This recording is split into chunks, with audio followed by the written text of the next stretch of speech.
I can't see a reason for living unless you want to ask or answer or try and ask very difficult questions. But, you know, otherwise you're just born, you live, and then you die.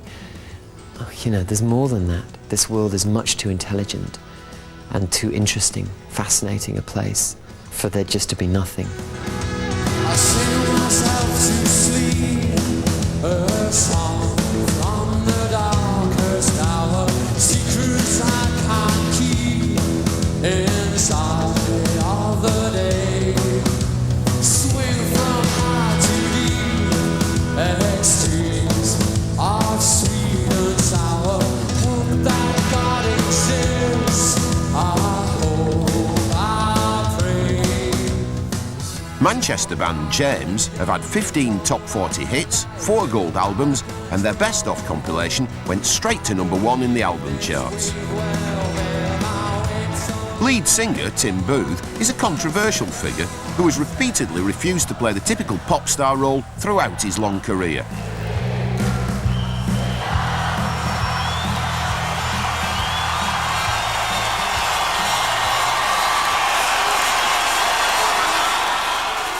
Tim Booth has followed a relentless path to find answers to his spiritual questions, and he often uses his songs as a way of exploring different themes. His band are unhappy with him for using James as a vehicle for expressing his own quest for God. Because he's so used to being misunderstood, he's rarely discussed his beliefs in any kind of depth, until now. For a start, these things are very hard to talk about. They're often not rational or logical. So communication is very hard. So yes, I've been misunderstood because basically these things are damn near impossible to understand in the first place. It's no one's fault. Secondly, the rock world obviously has problems with anything that is not sex and drugs and rock and roll. I mean, it's a very limited tabloid world, very cliched, and I don't fit. I'm happy with that. Then there's been that just often those papers aren't the right places to talk about things like this. And so, yeah, I mean, I've been ridiculed and laughed at, of course, but that goes with the job.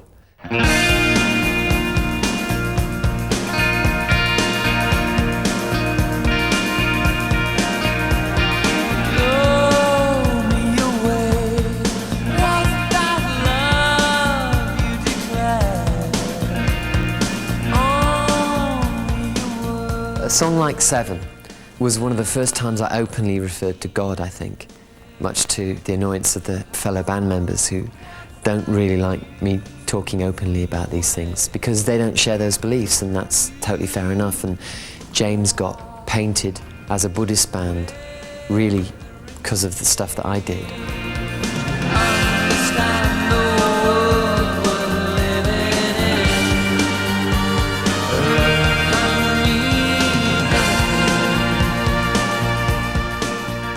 I got this lyric in, God made love to me, soothed away my gravity, gave me a pair of angel's wings, clear vision and some magic things.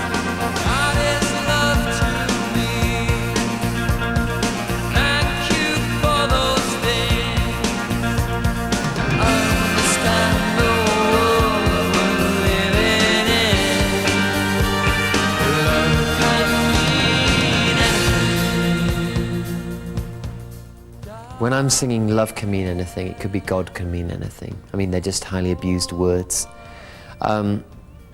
Well, the idea behind that If you really pursue this idea that everybody can get in touch with God, that everybody actually has God within them, that everything has that energy within it, then the ultimate union would be having sex with God. So God made love to me, soothed away my gravity, gave me a pair of angel's wings, clear vision, and some magic things. God is love to me, thank you for those things. That was the first time I started getting interested in that idea. I mean, that's what I think ecstasy is, not the drug. The state is when you feel totally at one. You feel totally like, whew, you're free of all your smallness, your day-to-day identity, and you're like feeling just like, whoa.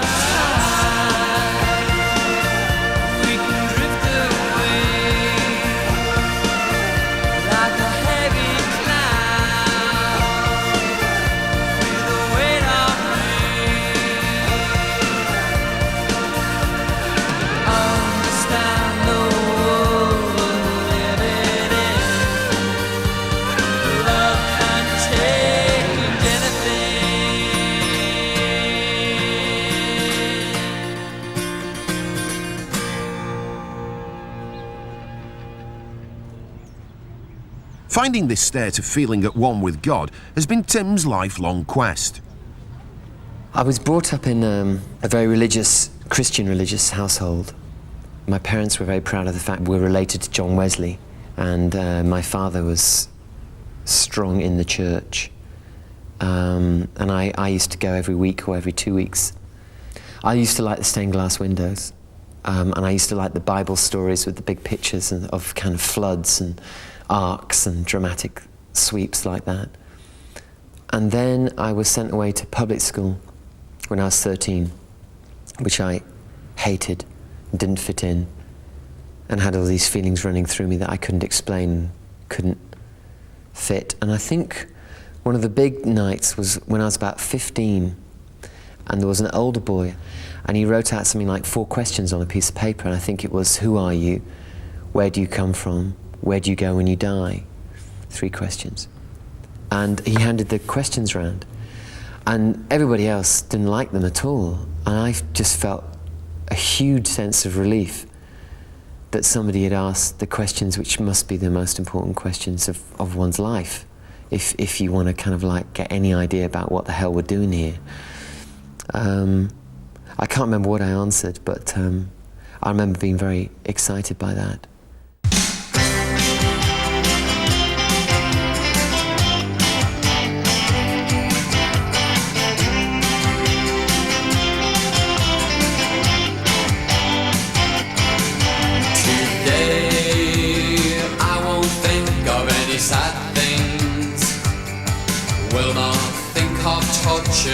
Of a rape of nature. Just today I won't touch those sickening papers.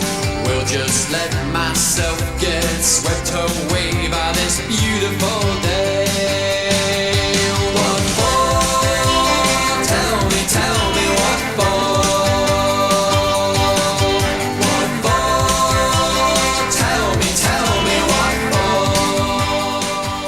Tim has struggled with illness for much of his life, and he thinks that the states of illness and madness have greatly contributed to his awareness of the spiritual. My state of mind was very strange, and I thought I was quite crazy. I didn't eat much as a kid, so my mum made me drink a lot of milk, and milk is one of the worst things for the liver. So I would drink a pint of milk and go into a kind of an altered state through illness, but it was never diagnosed. So I was always dealing with very strange states of mind.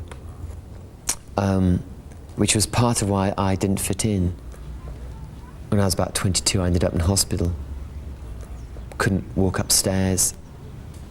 I stopped breathing at one point. And I remember that very clearly as very peaceful. I actually breathed out, and the breath just kept on going, and then it stopped. And I remember thinking, wow, this is fantastic. And I was sick of life. And I gave myself a year to investigate alternative medicine and therapies. and meditation. I gave myself actually a year to find some proof of the existence of spirit or God. And if I didn't find that proof, I decided I was going to burn myself out. Namo Buddhaya. Namo Buddhaya. Namo Dharmaya. Namo Dharmaya. And I then looked at meditation, because meditation seemed an obvious thing to do. It seemed safe. You're on your own. I was scared about falling into a religion and being caught in a dogma, being caught by a guru, being caught by a great leader. So I thought, meditation, great. So I looked at different meditation groups. I went to a Buddhist group for a while and tried them, tried Transcendental. I was shopping around. I was a tourist. And eventually I heard of the group in Manchester that all the other groups were slagging off because they said, oh, you know, they can get you to enlightenment in 2 years.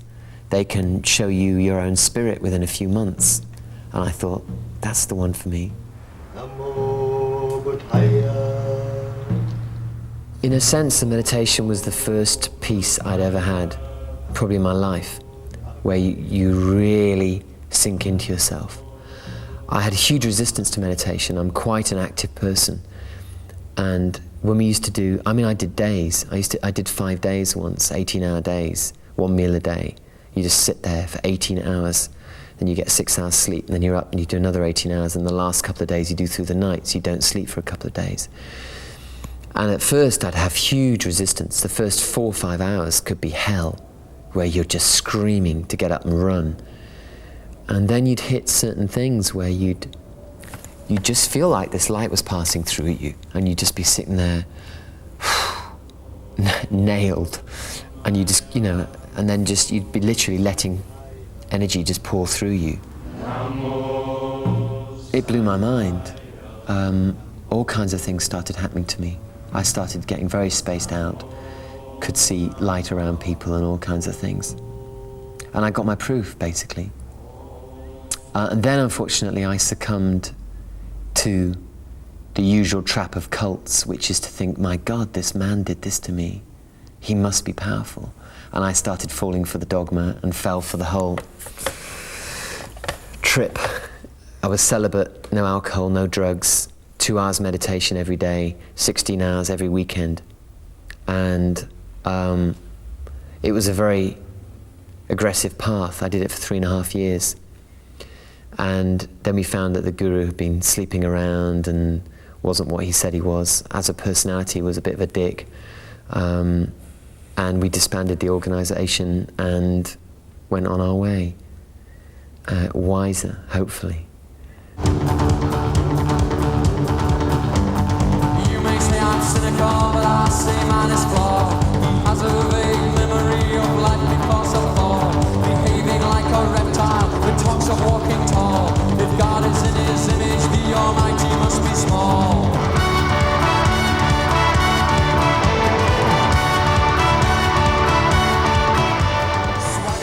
I wrote a few songs looking at the nature of Christianity, which I'd had force-fed for 20-odd years, and included observations on the cult I'd fallen into.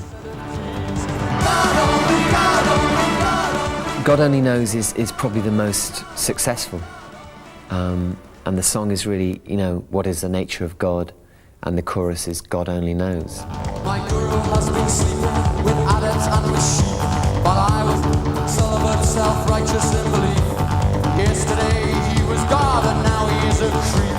We fell upon each other, starving for relief. God only, God only, God only. I mean, anybody who sets himself up as a holier-than-thou religious leader is going to come crashing down. The thing I see about religious leaders or spiritual leaders is they've often focused on just their spirituality. And as a result, they haven't dealt with their sexuality, their greed, their ego, their, you know, flattery. I mean, any spiritual leader gets a lot of, you know, flattery. And if they haven't learned how to deal with the more mundane parts of their own character, they've just gone straight to spirit. They end up being top-heavy like some kind of bodybuilder who thinks all it's about is muscle. To me, it's about balance. You have to get the mind, the body, the spirit, everything. You have to keep them in balance too. If one gets too overdeveloped, it's always going to be at the detriment of the others. Tim's passion for dancing has led him to find this balance between mind, body and spirit. In his dancing, he claims, he can reach a high normally only associated with drugs. This high is Tim's ecstatic union with what he calls spirit. Traditionally, dance has been used by shamans, tribes, to get people into ecstatic states. And what ecstatic states usually mean are receptive to information or from the spirit world.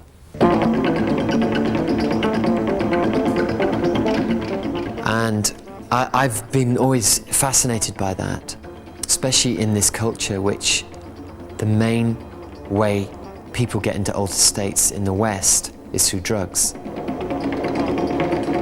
I think drugs can be very instructive at first because they show you that this isn't all that exists, that there are other ways of seeing the world.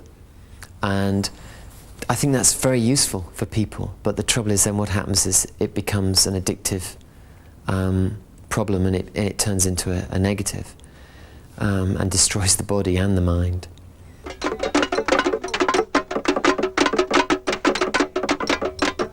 So I've been very interested in looking at the way drumming, dancing, music, fasting, sleep deprivation, meditation can get you into altered states, can get you away from the monkey mind and the human machine and allow you to allow more spirit, to be more in touch with your own spirit. It's not New Age, it's ancient culture. It's ancient healing wisdom that's been used for thousands of years and predates religions. And it's quite fierce. New Age also suggests something quite wimpy about embracing the light. And for me, you have to embrace the darkness in order to get anywhere near the light. If you deny your own dark side, it will come back big time. It's that time again when I lose my friends, go walk about. I've got the bends from pressure. This is a testing time when the choice is mine. Am I a fool for love or foolish for desire? When we did Gold Mother, I had to split up with the mother of my son and left her and my son. That was probably my darkest time, and a lot of the lyrics in Gold Mother about that, specifically from Come Home. After 30 years, I've become my fears. I've become the kind of man I've always hated. After 30 years, I've become my fears. I've become the kind of man I've always hated. Which is about as dark as it gets. Like a lot of that record, I kind of hated myself. And I remember in that period, I don't know how close to suicide I got, but I got fairly dark. I don't think I get to suicide. I just don't believe in it, basically. I know that you'll come back, for a start, and secondly, that it's just no way out. I don't believe it's a way out. But the way I feel just makes me wanna scream. Come home, come home, come home. Come home, come home, come home. The first gigs we played were in Blackpool. And I remember when we got to the line and Come Home, after 30 years I've become my fears, I've become the kind of man I've always hated. The audience sang it back to me, punching the air with joy. And I remember being completely done in by it, completely devastated by they'd taken something that I'd written as a self-abuse and dark and turned it into a celebration. And I thought, that's healing. And they did that on all those songs that night. And I suddenly realized that that's what this being in a band was partly doing for me. It was helping me to heal my own pain. And that's been my one kind of promise to myself, is to go in deep each time, to keep going in deep, to keep being vulnerable, to keep writing about the things that are uncomfortable. Because it gets to the real stuff. And it also touches people on a deep level. One of Tim's great concerns is that spirituality should be understood in much more down-to-earth terms. On the first part of this interview, we fell into the trap of setting a beautiful white environment with candles. The cliches of religion, really, and religion has become ghettoized. It's thought of in pious, probably very dull terms, because mainly in this, I mean, the dominant religion in this country has been Christianity, and it's been force-fed to children at school. And so most of us are like, geez, don't talk about that crap anymore.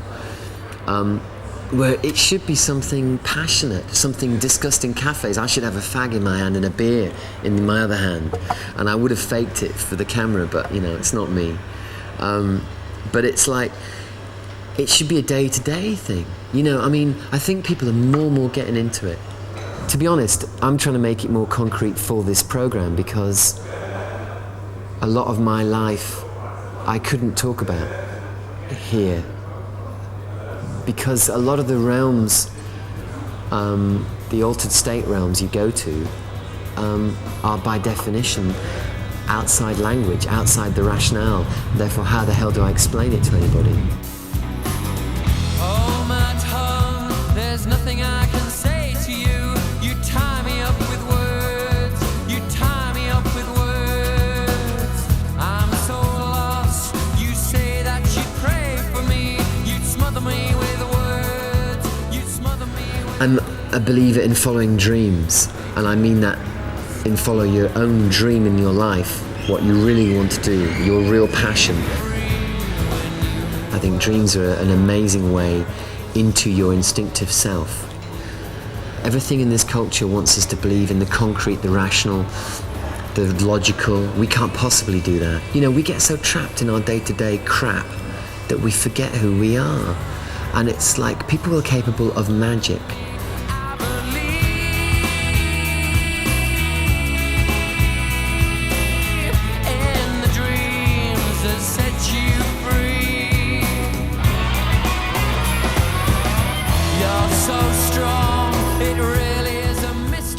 The danger with message, like you're asking me, what is the message?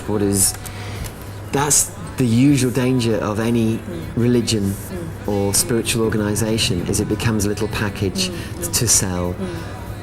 And it also becomes that I found a way that's right and right for you. I can't say that, because I know I found a way that's right for me. And I mean, so I don't have a message. The only thing I'd say in that sense is that, you know, everybody has to find their own way.